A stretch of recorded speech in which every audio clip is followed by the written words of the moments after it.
Baik, terima kasih Mbak Dina. Ya, pertama-tama tentu kami selaku asosiasi yang mewadahi para pelaku usaha importasi merasa kecolongan lah dengan terbitnya PP nomor 28 tahun 2021. Karena apa? Karena kami memang tidak pernah dilibatkan dalam pembahasan peraturan pemerintah tersebut. Namun demikian, kami tidak kemudian langsung berputus asa dan berupaya untuk terus menginformasikan kepada pihak pembuat peraturan atau pemerintah bahwa ada pasal yang dapat menghambat kegiatan usaha para pelaku usaha importasi. Terutama pasal 19 ayat 1 yang sebelumnya itu para pelaku usaha importasi yang memiliki angka pengenal impor umum itu masih bisa melakukan importasi bahan baku, bahan penolong.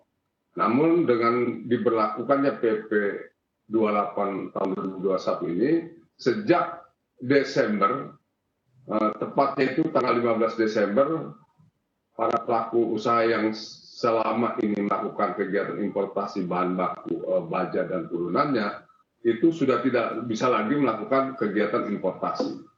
Bahkan jauh sebelum itu, sejak bulan September, anggota kami yang selama ini juga melakukan kegiatan importasi ban, itu sudah tidak bisa melakukan kegiatan importasi.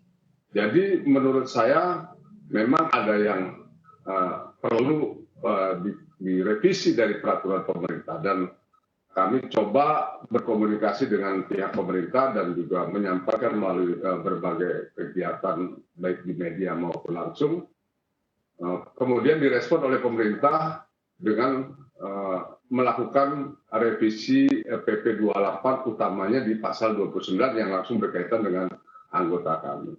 Namun hingga hari ini PP 28 yang hasil revisi ini masih belum selesai, masih belum juga kunjung selesai, dan informasinya sudah sebetulnya revisinya sudah rampung tapi sedang diajukan ke Presiden untuk ditandatangani.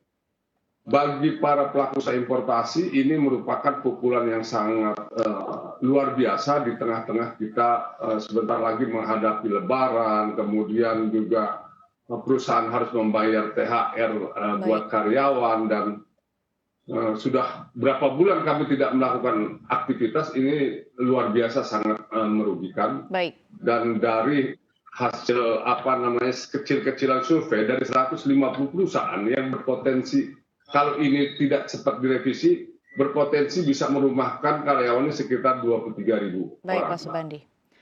Itu tadi berkaitan dengan pernyataan Anda yang terakhir, bahwa ada potensi merumahkan karyawan begitu. Kalau sampai saat ini Pak, ini kan penerapan peraturannya memang sudah berjalan. Sudah berapa Pak kalau dari Ginsi sendiri yang usaha yang melakukan kegiatan importir yang melakukan PHK terhadap karyawan menurut data yang Bapak miliki?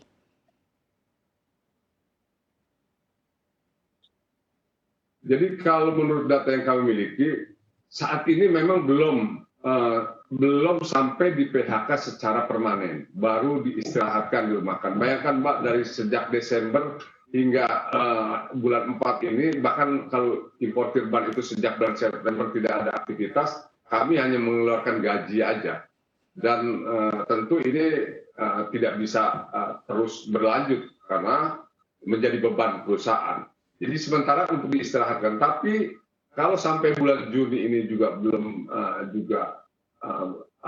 selesai revisinya dan mengakomodir apa yang menjadi keluhan anggota kami, potensi dirumahkan secara permanen itu sangat tinggi sekali, Mbak. Baik. Tadi dari 150 perusahaan aja yang berpotensi itu 23.000, ada sekitar 1.500 di seluruh Indonesia perusahaan yang selama ini bekerja di sektor itu berarti secara total bisa sampai di 230.000 karyawan yang berpotensi bisa di PHK kalau hingga Juni belum juga selesai revisinya. Ya, baik. Angka yang cukup besar ya Pak Subandi. Tentu saja kita berharap pemerintah dapat segera mengakomodir peraturan ini agar bisa berpihak kepada pengusaha yang melakukan kegiatan importir sehingga PHK ini bisa dihindari.